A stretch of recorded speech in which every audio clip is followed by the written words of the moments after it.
following that, I started getting these weird occurrences with the number 1111.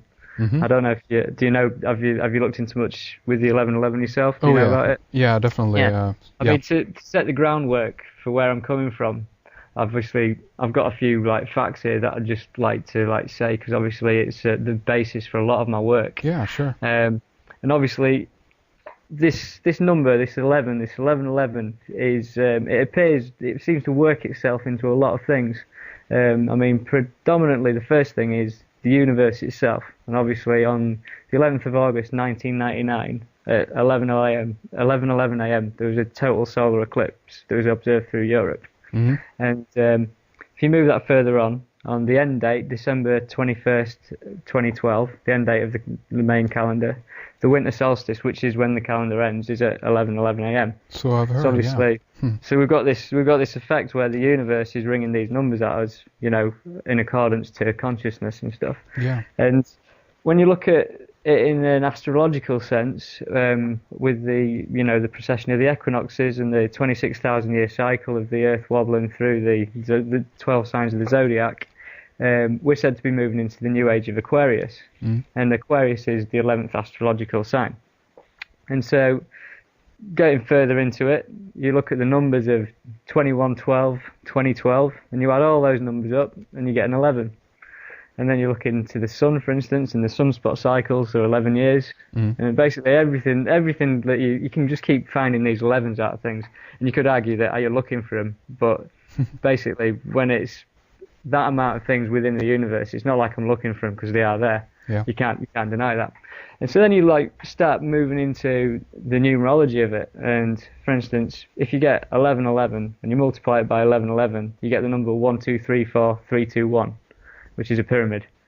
Okay, so you've got a pyramid numerology that you can get out of the 1111. Backtrack on that a little bit and take it a little bit slower for us again. Okay. Yeah. Okay. Well, if you got the time code 1111 and you multiply it by the same thing, so 1111 times 1111, you get the number 1, 2, 3, 4, 3, 2, 1. Okay. So if you imagine that as a visual, you've got a pyramid. So one step up, that's number 1. Then we have 2, that's 2 steps up. Is that what you're going at here? Yeah. So essentially, because you've got the 1, 2, 3, 4, 3, 2, 1. If you were to plot that on a graph, right, on an X and Y, you'd have a pyramid. Interesting. And the same decreases. So if you've got 111, you times it by 111, you get 1, 2, 3, 2, 1. You get a pyramid, whichever way you look at it. Anything with a base of 1. Interesting. And so then, if you look at the 11 itself, and in binary, an 11 stands for a 3. So obviously you've got a trinity out of it. Do you know what I mean? So if you were to convert it to binary, it would mean it'd be 3. So essentially, then if you look at this idea of the trinity with it, 33rd degree Masons, the number 33 that goes around. Obviously, if you turn that into the trinity and you divide 33 by 3, you get 11. That's interesting. So you start seeing these 11s, as I'm saying. So then you move on to recent events, and you get to September the 11th, 2001, right? And you realise that the building was stood like an 11. The two towers stood like an 11.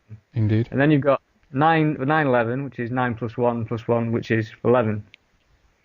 And then you realise that September the 11th was 111 days until the end of the year. And then you start thinking about the first plane that hit the World Trade Center, and it was Flight 11. There you go, yeah. Right, and the total number of crew on Flight 11 was 11.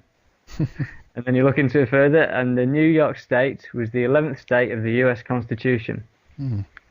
Right, and so then you start thinking about where September the 11th stands in year, as far as years are concerned. And September the 11th, 2001 stands 11 years from 2012.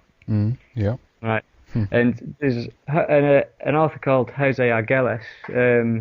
He wrote that from 1992 to 2012 would be in a period of May and no time, the time of no time, which was a transition of the ages kind of period in which, basically world disasters and tension would be on the up and rise constantly. And this period of no time was 1992 to 2012. And so 9/11 in September the 11th, 2001 was 9 years from the start of no time, 11 years till the end of no time. So synchronistically, it was placed bang on where it should have been.